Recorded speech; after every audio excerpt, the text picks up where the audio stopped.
Ah, les pistes cyclables à Montréal. C'est un sujet qui soulève les passions, si bien qu'il y a un groupe de citoyens qui a réussi à amasser 32 000 pour poursuivre la ville de Montréal.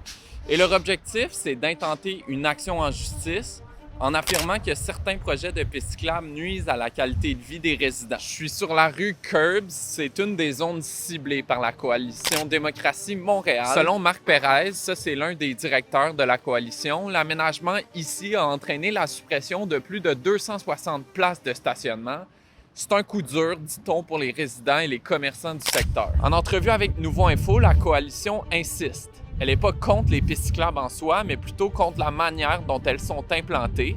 Selon les membres, ces projets sont imposés sans consultation adéquate. Ils souhaitent une réglementation inspirée de ce qui peut se faire, par exemple, en Ontario.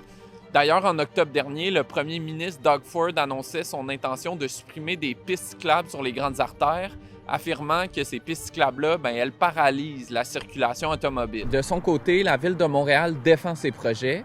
Elle rappelle que les pistes cyclables ne représentent que 1,4 % de la voirie, contre 74 pour les voitures. La Ville ajoute travailler en collaboration avec les citoyens, notamment grâce à des soirées d'information, des rencontres et des ajustements en fonction des besoins locaux.